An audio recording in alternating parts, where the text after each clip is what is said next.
Hello, my friends. So today I'm going to be reading to you my latest Substack article titled Pseudo-national Imperialism: Why the International Cryptocracy Empowers, Then Destroys Ethnic Hegemonies. And this is a kind of a part two to my previous article called Iran's Cryptocracy is the Same as Ours. And it picks up at the very end where I start asking the question, the natural question, which is if the international Jewish cryptocracy controls a country from behind the scenes, if they have the government, the economy, the media of a certain country completely within their control, why do they maintain these facade nations? And obviously there's more than one reason that this would happen, but I wanted to give a broad explanation looking at, sort of broad sweeps of history and get into this issue in some detail with reference to other empires that have followed a similar model to how the Iranian Empire unfolded during its time. And if you want, I didn't fully complete these thoughts within the Iran's Cryptocracy article, but I did make a video. I made the video of me reading the article. And at the end of that video, at about 28 minutes and 50 seconds, I begin sort of a supplementary and addendum explanation here at the end, explaining why Iran was empowered even after it was controlled by international Jewish financial interests. It still became empowered with an ethno-nationalist ideology and allowed to operate as an ethno-nationalist imperial power in the region. And the reason for that was, if you want the full explanation here, go on and start at about 29 minutes into the video. But in a nutshell, it was done to homogenize the region and to use the Persian ethnicity, to use the Persian nation as the center from which the region would be homogenized. So this idea, I think, is a crucial idea in understanding how the international cryptocracy has operated over the last few centuries, how the world has been globalized under one sort of global monoculture and one hyper-centralized economic system, and how the international elites have gained so much power coming into the 21st century. So that's the background. Now let's get into the meat and potatoes of this article. The pseudo-national imperialism. Why the international cryptocracy empowers, then destroys ethnic hegemonies. At the end of my previous article on Iran's cryptocracy, I asked the question, why maintain a facade state even after the globalist powers have fully captured the government and economy of a country? This article will provide a broad explanation that, as it turns out, has applicability for many, if not all, imperial states of the post-medieval era. The following is a brief model of the modus operandi of what I might term pseudo-national imperialism, employed by the globalist elites in the modern world. This is the 4-step program here. 1. International elites secretly co-opt through financial influence, elite intermarriage, blackmail, and propaganda the strongest ethnos/nation of a region. 2.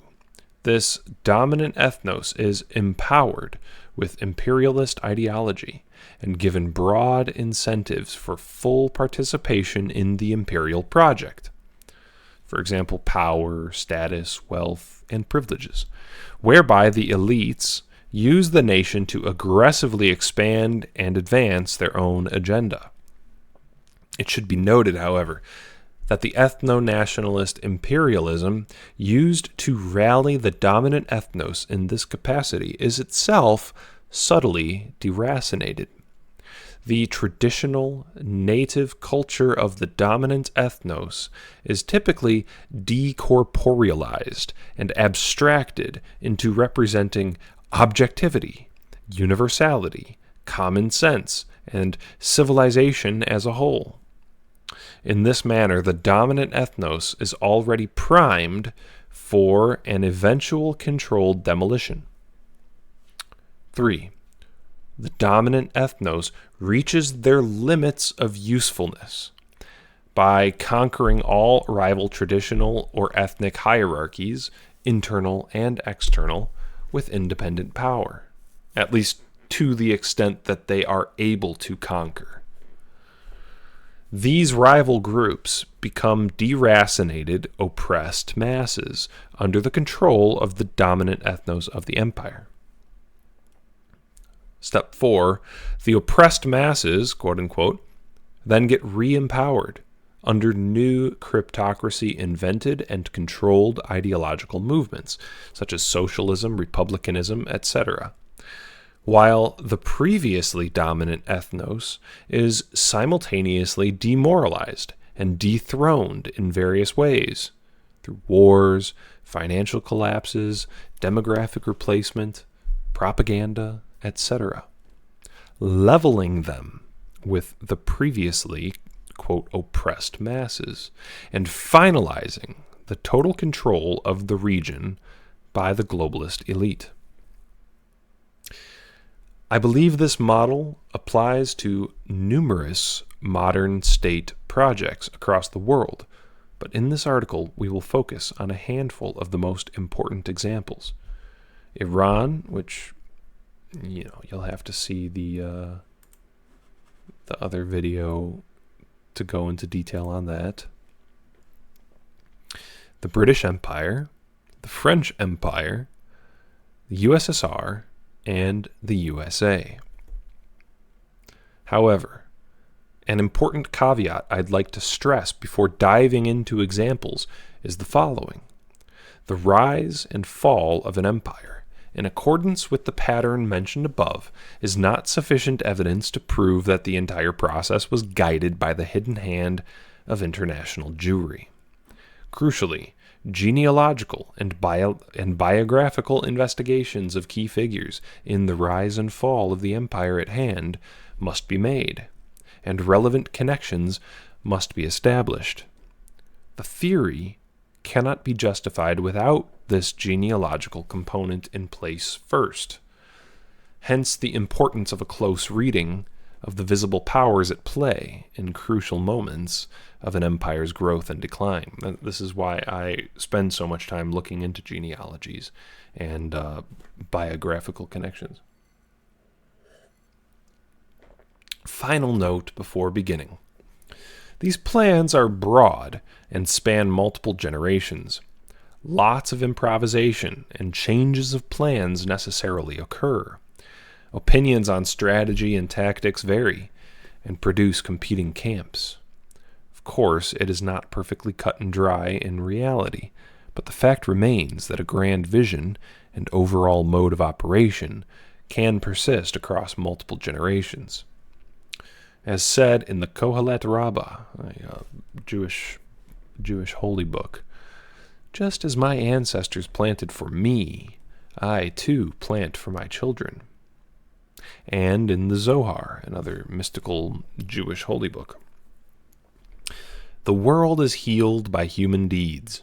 The Shekinah is uplifted through successive generations.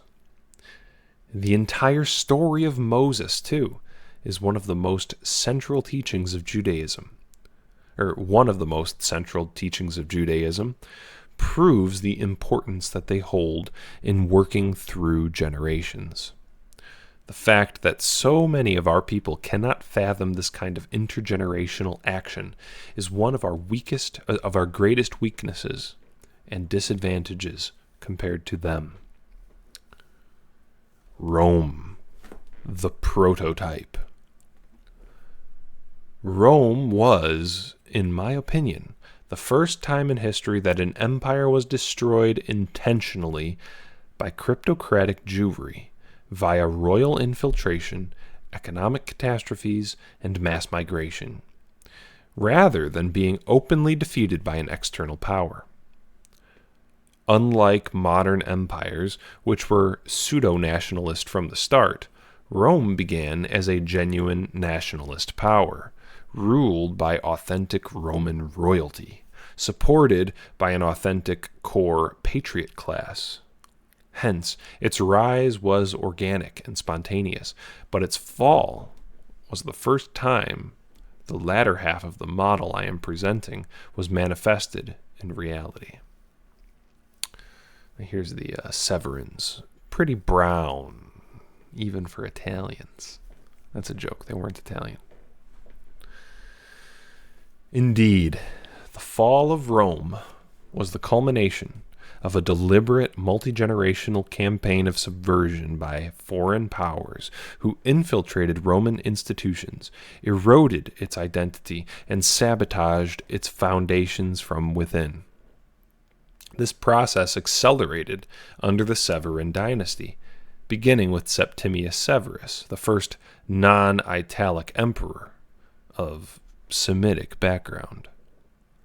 Under Severan rule, the imperial bureaucracy was flooded with provincials, and traditional Roman values or virtues, discipline, stoicism, civic duty, were replaced with a culture of dynastic militarism and personal enrichment.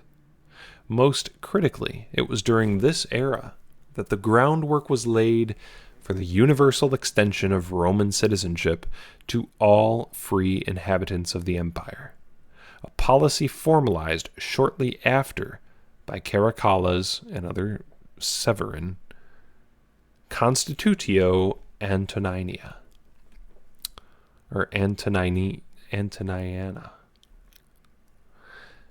This move, framed as egalitarian reform, in effect dissolved the meaning of being Roman, stripping citizenship of its cultural, legal, and ethnic significance, and turning it into a meaningless administrative label. Unsurprisingly, evidence presented in this paper, Search Rome and the Rabbis by Blechorsky, 2015. The only reason I didn't actually include a link was the link takes you directly to a PDF. And I was having a hard time putting that link directly in with Substack. This paper demonstrates the high likelihood that the Severan dynasty was allied and worked closely with the Jewish patriarchate and rabbinic elite. The family had its origins and power base in the Near East. They worshipped the Semitic god Baal. They spoke a Semitic language and almost certainly sympathized with the vengeful attitude toward Rome held by the Jews post-temple destruction. Here we have a coin from the Severans with the black stone in the temple. An alliance between a Roman emperor and the Jewish rabbinic elite should be completely unexpected at this stage in Roman history, considering it was only a little over 100 years since the Romans destroyed the Second Temple of Jerusalem, and relations between the two nations were tense at best. However, a genealogical analysis reveals that the Emessene priest kings were deeply interconnected with the Jewish royalty of Judea. Multiple matches between the families occurred in the centuries leading up to the birth of Julia Domna, the Emessene princess who married Emperor Septimius Severus.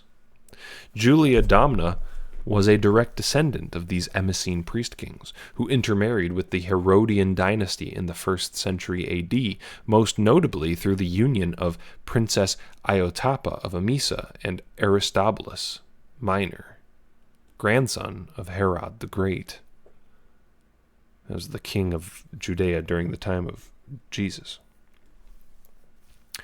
Given the tight network of the Near Eastern client royalty and the known marriage between Herodian Drusilla and Sohaemus of Emesa, Domna's paternal line through Julius Bassianus, high priest of Emesa, likely carried Herodian blood. And here's a picture of Baal as Sol Invictus, a version of the Semitic cult god worshipped as far north as Britain. Notice the tines. How many do we get? 1, 2, 3, 4, 5, 6, 7. Alongside this cultural erasure came financial sabotage, also typical of Jewish subversion. Rome's economy was systematically undermined through currency debasement, exploitative taxation, and the rise of a corrupt, extractive bureaucracy dominated by foreigners and opportunists. A kleptocratic elite replaced the old senatorial class, draining the empire's wealth while destabilizing its core institutions. Meanwhile, Rome's borders were opened to uncontrolled migration. Entire tribal groups, Goths, Huns, Vandals, were settled within Roman territories as allies, often with arms and land grants. And vast numbers from the Near East and North Africa migrated into Roman territory, ultimately changing the cultural and demographic landscape of the empire permanently. These were not isolated incidents of invasion, but deliberate demographic re-engineering that replaced native Roman populations with loosely integrated foreigners who had no attachment to Roman traditions. Here's an image of a tweet. A new study on Roman DNA from the University of Palma has confirmed what earlier papers such as Antonio et al. In 2019 found, that the Roman Republic was built by native Italians, but that Imperial Rome was swamped with migrants from Anatolia and the Levant. Links below. Intentional urbanization and heavy investment in the Near East by the Severan dynasty was instrumental in creating this demographic shift.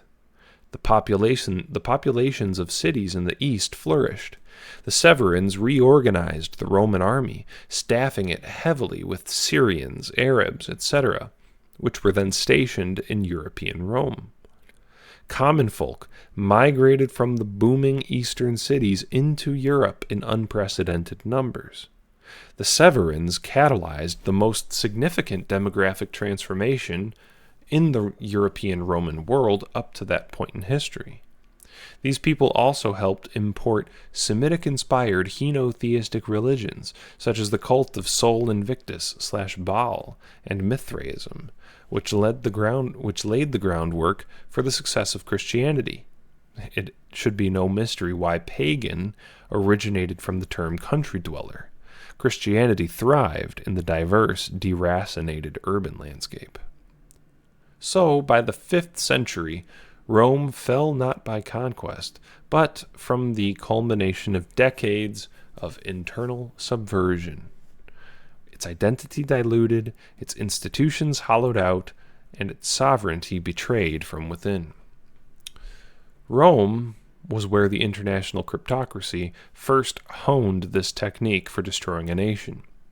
However, Rome was surely not all bad in their eyes. Rome was extremely effective at creating a state that could homogenize populations and rule over a vast territory, potentially the entire world, which was the aspiration of the jealous and megalomaniacal Jewish elite. This is partly why they hate Rome so much. They were able to do what the Jews never could by simply being the best, the smartest, and the strongest all at once. They did it out in the open. The ideal, therefore, would be to somehow recreate a Rome that would be under their control. An empire with a powerful and effective ethnic center that could be controlled and guided toward expanding a world order. Money alone can only buy mercenaries, and mercenaries would never be as solid and effective as an organic, loyal, cohesive nation. It would take many centuries before they became powerful and skilled in propaganda enough to co-opt real nations, whip them up into an imperial fervor, and begin taking over the world with them. In a nutshell, the Roman Empire followed the formula I outlined at the start of this article, but instead of having cryptocracy-induced origins, it began with an imperial project that was an organic outgrowth of the genuine Roman nation.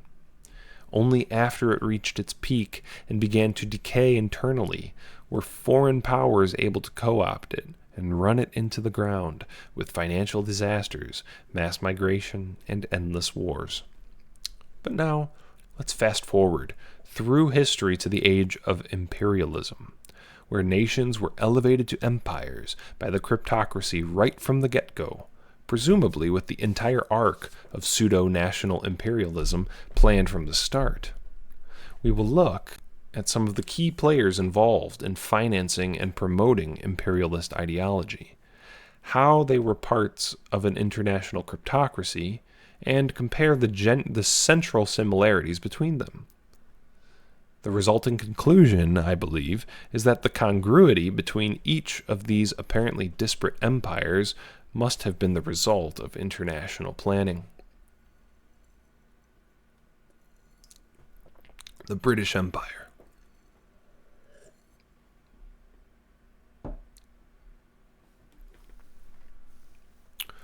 Key internationalists involved in the rise of the British Empire. John Dee, credited with coining the term British Empire and advising the English royalty to begin establishing overseas colonies. He was also steeped in Jewish mysticism, a practice I have argued in another one of my articles is a cloak for real psychological operations and espionage. He was deeply connected with international Jewry and finance. See the Albertus Lasky affair, where he was involved in overthrowing foreign powers in Europe, working hand in hand with Jews, by the way. He also had his hand in guiding the Muscovy Company, one of the first precursors for modern transnational corporations, and more. They influenced even the East India Company. John Stuart Mill, Milne, crypto-Jew, son of an East India Company administrator.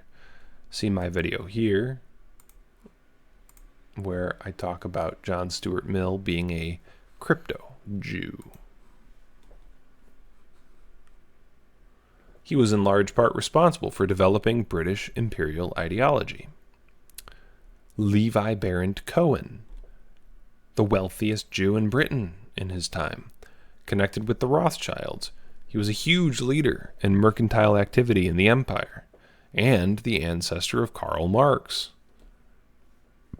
Kind of weird, kind of a little odd, how a single family produced one of the greatest beneficiaries and supporters of the British Empire, and also one of the leading men in helping to demolish white European identity as a whole.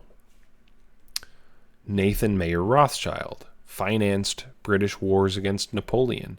He basically controlled the British Treasury and the Bank of England during its period of most aggressive expansion. During the empire's period of most aggressive expansion, I should say. Mocatta and Goldsmith. They also financed British wars and acted as the primary brokers for precious metals mined in the colonies, also allied with the Rothschilds, who had basically like a de facto monopoly on mining in the colonies. And then, kind of a random addition here, but William of Orange, was funded by Dutch Jews in his ascension to the English throne, and he preceded the greatest acceleration of British imperial power.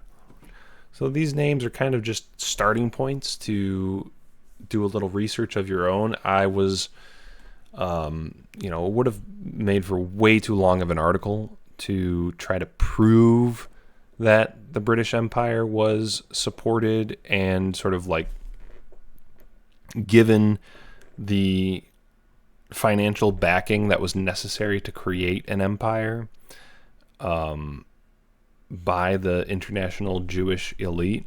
Like, proving that would have taken way too long. So I just kind of give you a few things and assume that you're already willing to take this as a starting point. Take this as a matter of fact. So, the international mercantile activity and banking programs that provided the financial backing, as well as the ideological propaganda used to prop England up into the British Empire, was almost entirely led and dominated by Jewish internationalists. The blood and sweat and tears, however, mustered to expand and enforce the interests of these internationalists were, sadly, English. The English people are, by nature, an enterprising, brave, intelligent, fair-minded, and hardy folk. They were predominant prior to internationalist takeover, thanks to their many qualities leading to greatness and power. It was their innate virtues and high standing that made them such effective golems for the international elite. An entire book could be written on this topic, but as a primer, the above figures and points of interest should suffice. The blood given by the English people was richly rewarded by the international system, and they were able to achieve many things of great beauty with the riches bestowed upon them in their many conquests and exploitations. Here's the British Museum. So museums and other public institutions for the masses. Here's a garden suburb outside of London. Comfortable accommodations for the newly hired middle class. And, of course, ultra opulence for the native elites.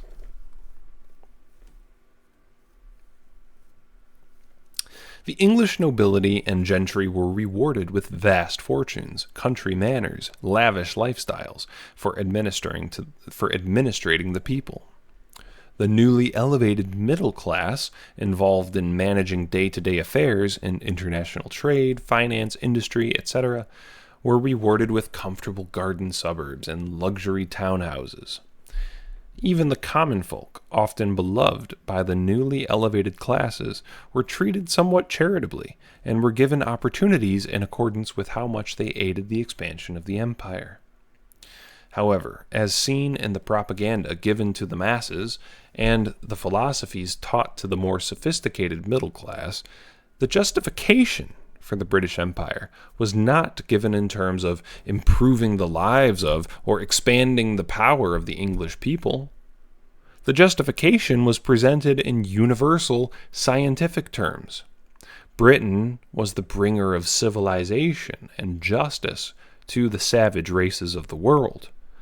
The British people, had common sense, and it was just the white man's burden to enlighten the dark despotism that plagued the world. In this way, British identity was already undermined during its very ascendancy. The English people were primed, even as they became empowered and privileged, to one day accept that such powers and privileges would be rescinded from their grandchildren. They were given a universalist identity with the purpose of civilizing the world. This civilizing mission had the actual goal of homogenizing regions under imperial control in order to make them legible, accessible, and manageable for the international powers behind the empire. India illustrates this process perfectly. Here's a map of India from in the 1700s, before the East India Company really took over. And notice how it is just a patchwork of different sovereignties. Like most of the other colonial possessions of Britain, India had no concept of being a unified nation. The territory was governed by various competing sovereignties. Even within the larger empires of the region, such as the Mughals, local powers were almost entirely autonomous. It was a patchwork of dozens of languages, hundreds of dialects, various competing legal codes, religion varied from village to village, and identity was hyper-localized, making it very difficult for a small central power to control, manage, and exploit. Colonization served to level these local hierarchies, centralize power within the region, and integrate the people into a newly constructed national identity that would continue to serve the international cryptocracy even after the British Empire moved out. The political centralization and administrative integration of India created a governable, legible, and extractable state that continued to serve the interests of international finance even after formal independence was granted. The centralized bureaucracy, standardized legal code, unified currency, and national infrastructure, especially railways and ports, made India a coherent economic unit that global capital could interact with more easily than with a fragmented landscape of semi-sovereign princely states. After independence, India retained this centralized state architecture. While sovereignty was transferred to Indian hands, the underlying mechanisms of economic integration into global markets remained intact. The Reserve Bank of India, originally a colonial creation, the central tax apparatus, the national planning bureaucracy, all facilitated fiscal predictability, key to attracting and managing international loans and investments.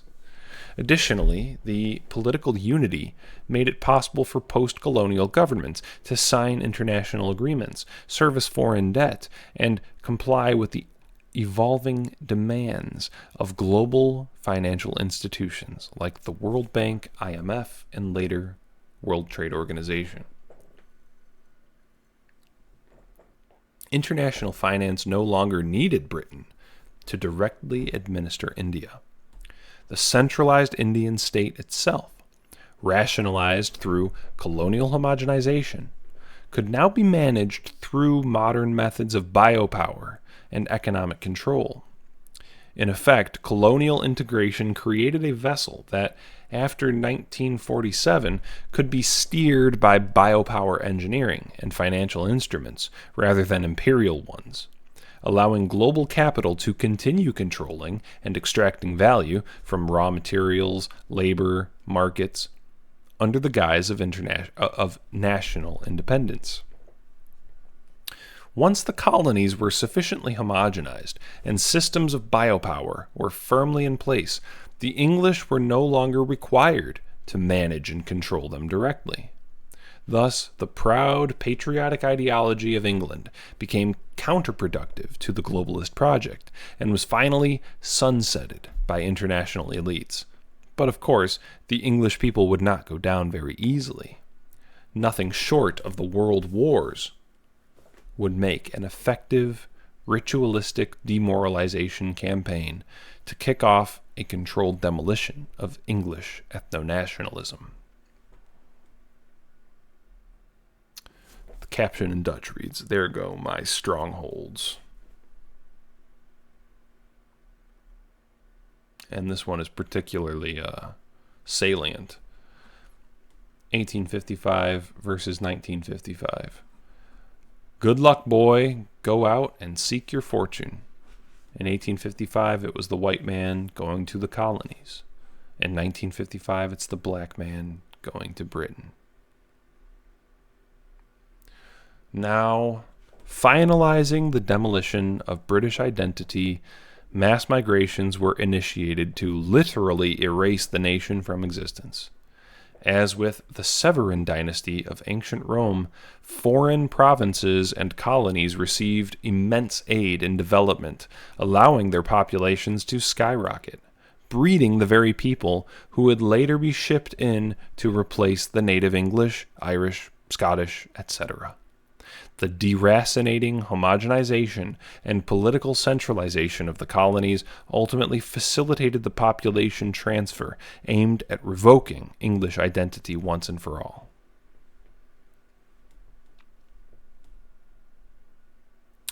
It goes without saying that the international powers overseeing the fall of England today are direct descendants of those who oversaw the rise of Britain centuries ago. In the interest of keeping this article at article length, I will let you do your own research, but I have done some examinations, as you can find here,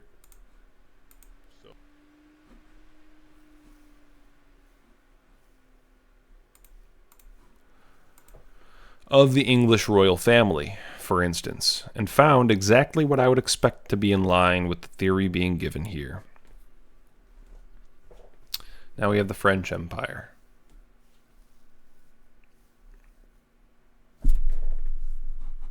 Remember Sol Invictus? Progress, civilization, commerce. Key figures: Jacob Frank, Adam Weishaupt, Mirabeau, Lafayette, and others were part of a Jewish Illuminati-controlled Freemasonic sect that funded and initiated the French Revolution and defined its universalist philosophy. See works by Augustin Beruel, John Robison, Nesta Webster, Gershom Scholem, etc. The Rothschild banks, again, of course, funded the creation of crucial infrastructure, such as railways within the colonies, dominated the mining in the colonies, provided the funding for wars overseas, and martial control within the colonies.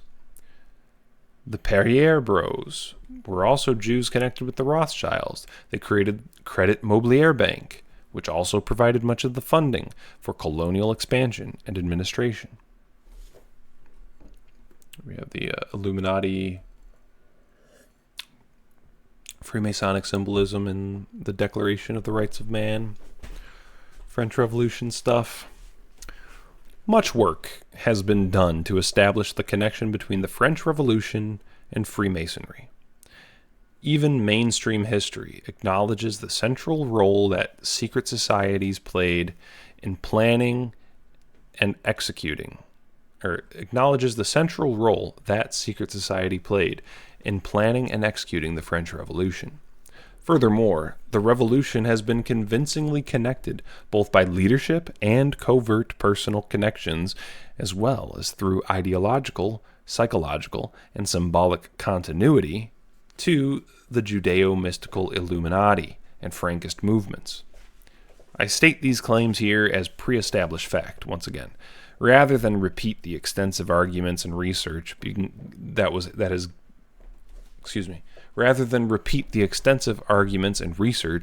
given by the illustrious authors mentioned at the start of this section. Given the Judeo-Masonic nature of the French Revolution, the ruling elite, which took power in its wake, must be presumed to be agents working on behalf of that international agenda. Following the French Revolution, throughout the 19th century, the French Empire expanded aggressively under the ideological banner of civilizing the world, akin to the British Empire. Here's a book, Jewish France, by Edmond Drumont.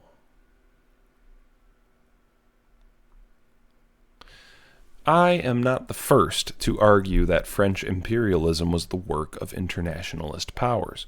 Edouard Drumont, a government insider and high-level politician, wrote Jewish Finance, exposing the role that international Jewish finance had on the financial backing and ideological support of France's mission civilisatrice. He identified key figures as agents of international finance, such as Jules Ferry, who simultaneously reformed the French school system to promote their universalist ideology and expanded the French Empire more than ever. Participation in imperial designs was, as in Britain, incentivized with the creation of a new wealthy middle class of urban bourgeois. Benefits and privileges were granted widely, with grand renovations of cities, such as the Haussmannization of Paris, for example, which removed the legacy medieval population and ensured modern Parisians were initiated in the project of empire, as the only ones who could afford such accommodations were those participating in imperial activities. Access to luxuries, arts, education, travel, etc., were provided for those who aided in the empire's agenda. Here's an example of a vast department store in Paris. Very fashionable. Like Britain and Rome, the French Empire's colonial development and militaristic support of imperial expansion were funded by the very same international powers which later orchestrated the demographic replacement of the native French. This demographic replacement was, of course, only made possible by the development and urbanization of the colonies, funded by international Jews. French aid in building hospitals, sanitation systems, plumbing, transportation infrastructure, etc., directly reduced infant mortality in the colonies, enabling their populations to skyrocket. The same can be said about India with Britain. I think India is Britain's number one minority, Indians.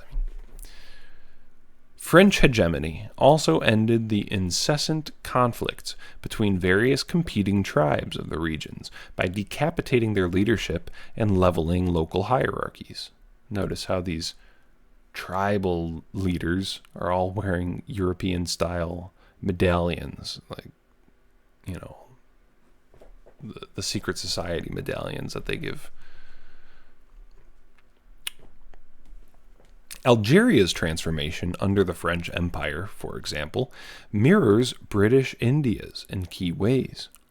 Colonial homogenization replaced decentralized local traditionalism with centralized structures, and post-colonial regimes inherited and reinforced these systems. In both cases, international capital and empire required deracination, administrative clarity, legal uniformity, and extractable order, achieved by dismantling fragmented indigenous systems and replacing them with a single apparatus of control and a newly constructed identity.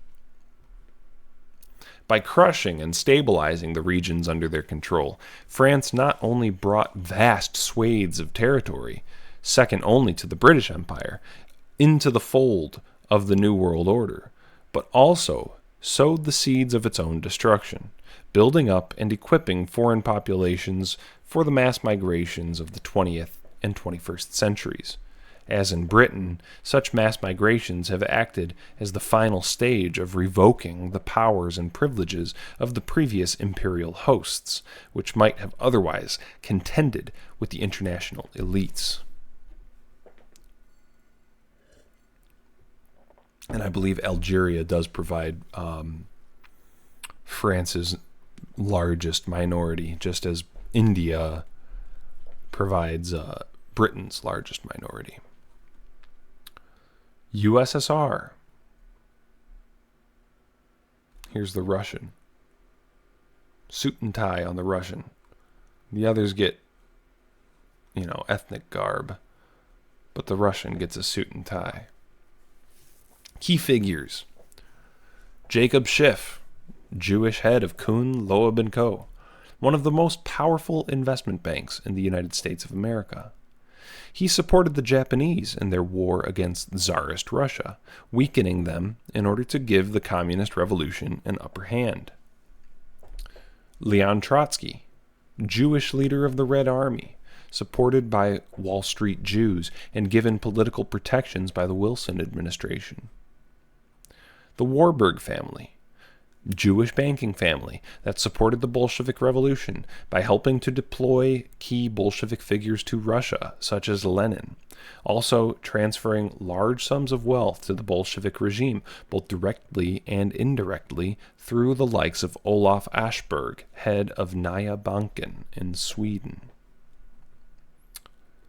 Lazar Kaganovich, a top-ranking politician and right-hand man of Joseph Stalin, proving that regardless of Stalin's own ethnicity, and I would contend he is indeed Jewish, Jews are still held in positions of the highest order in the USSR throughout the Stalin era.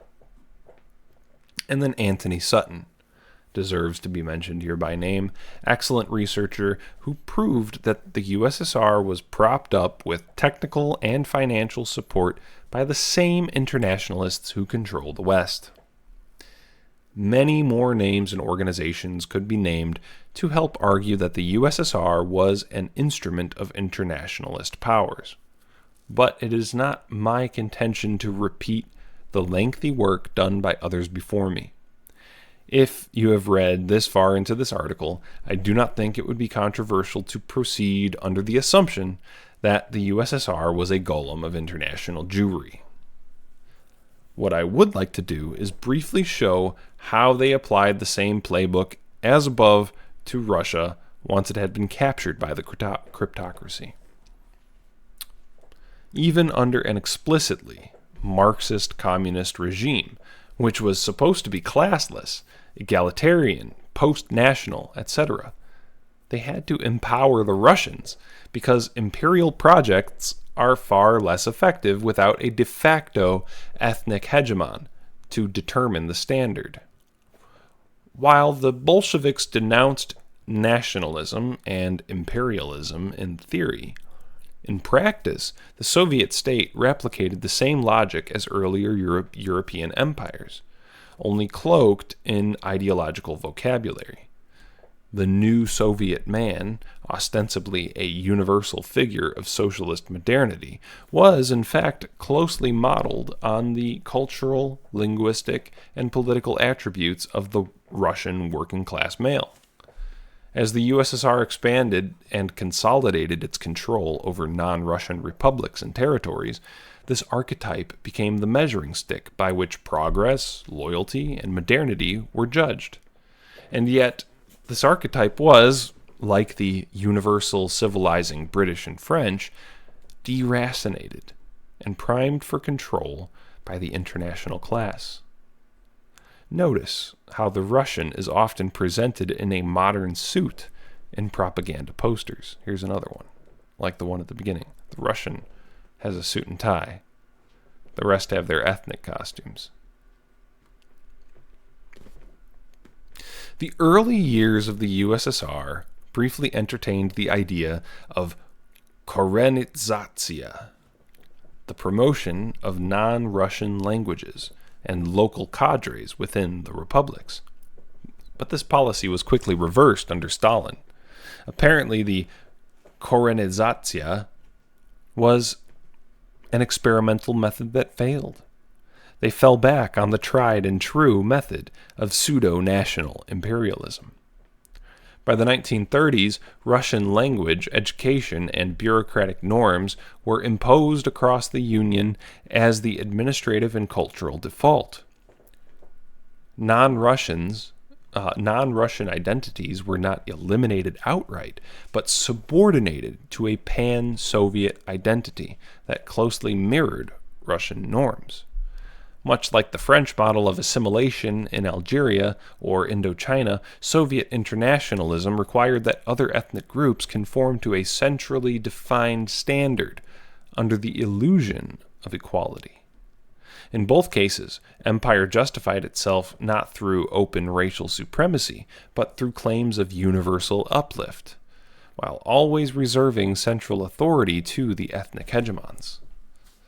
This theory is what resolves the contradiction between theories that see figures like Stalin as a nationalist versus those who see him as an agent of international Jewry. Sometimes, nationalism is how globalism advances.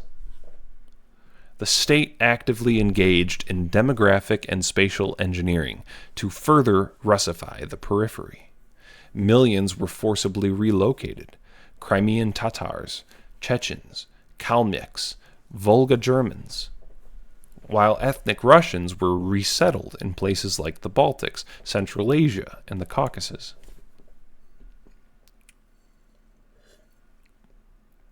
These internal colonies were not merely governed from Moscow.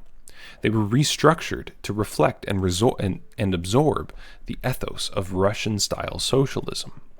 Schools taught in Russian. History was rewritten to highlight the liberation of these peoples by Russian revolutionaries. And local traditions were suppressed or reframed as backwards relics of a pre-socialist past. As in Western colonial regimes, these practices created a hierarchy in which the dominant ethnic group could appear post-ethnic and universal, precisely because it became the bearer of deracinated globalism and had become the invisible norm. Thus, while the Soviet Union rejected the racial hierarchies and capitalist exploitation associated with Western imperialism, it replicated their structural core. A central ethnic group defining the universal and a central ethnic group defining the universal and radiating its values outward, just as British civil servants, French educators, or Belgian missionaries carried Europeanized internationalist systems into Africa and Asia under the banner of civilization. Soviet engineers, commissars, and Red Army officers were predominantly Russians, given the privilege and power to enter into the steppes of Central Asia and the mountains of the Caucasus to administer an empire of proletarian internationalism. The rhetoric differed, but the mechanism remained the same. Empire needs a center, and the center needs a people to embody its values. In the USSR, that people, implicitly, consistently, was the Russian. Today, Russia has been stripped of its colonial territories because the job was essentially complete. Following the fall of the Soviet Union, Russia was immediately absorbed into the international sphere of finance with what is termed shock therapy, courtesy of the internationalist-owned and operated groups like the IMF and World Bank. In resource-rich former Soviet lands, such as Central Asia and the Caucasus, internationalist corporations dominate the extraction processes. The BTC oil pipeline, for instance, was backed and funded by Western internationalist powers. The Ukraine is now fully in the pocket of the internationalists. They even installed a literal Jewish actor as president. Yet the control mechanisms of the international elite are multifaceted, and unlike Britain and France, Russia has not yet been targeted for complete ethnic destruction via mass migration. It appears they are now playing the role of a boogeyman, an oppositional figure, to help hold together the extremely unstable nations of the West, turning our attention away from the enemies within our own gates. The same probably goes for China, which is equally dominated by internationalist elites. Perhaps they were given this role because ethno-nationalism is such. Perhaps they were given this role because ethno-nationalism in such nations is far less of a threat in Russia or China than it is in Germany, England, or America. Perhaps our people, if fully awakened to the internationalist conspiracy, could actually overthrow them entirely?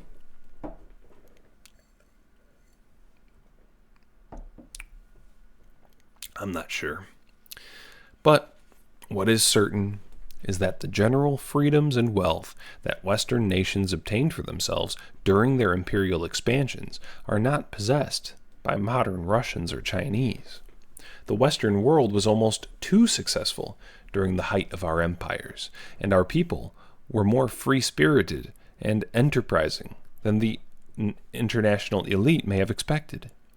We reached a point where a large portion of our people, our middle class, were wealthy enough to have some leisure time to think and learn, and proud enough to demand certain freedoms. We did not tolerate despotism or unjust treatment by our governments, and much had to be done to demoralize us enough to bring us down to the lowly and shameful state of things today. Russia and China, however, are already unstable in their authoritarian states. Russia and China are already stable in their authoritarian states. Perhaps, despite their lack of mass migration, they are further along in the globalist program than we are in the West, and that is why they could be made effective controlled opposition. In closing, I began this article by mentioning Iran, the French Empire, British Empire, USSR, and USA. Iran was explained in my previous article and in a video I did following its release. The French, British, and USSR have been explained above. The USA, however, I have decided not to include in this article. Although it follows the model explained above, I believe the USA was closer to Rome in its organic rise as world hegemon than the British, French, or Russian. Unlike the previous examples, the USA's imperial rise and fall were nearly simultaneous. But the true wealth and power of the United States was obtained during a long period of genuine self-directed conquest, led by white Europeans for white Europeans. In America, I believe that for a couple centuries we actually got ahead of the ancient internationalist elite. We blazed into frontiers not yet known or dominated by them, and staked our land and built our nation largely without their interference. In the future, I may post an article showing how the pseudo-nationalist model collapsed in on itself in the United States and was implemented all at once on parallel tracks around the start of the 20th century. But for now, I believe the examples that I've provided are enough. It's been a long video. Hope you guys stuck around to the end, and for those who have, thank you very much for watching. And for those who support me with paid subscriptions on Substack, I very much appreciate it. And that's all I got for today. So, thank you all for watching.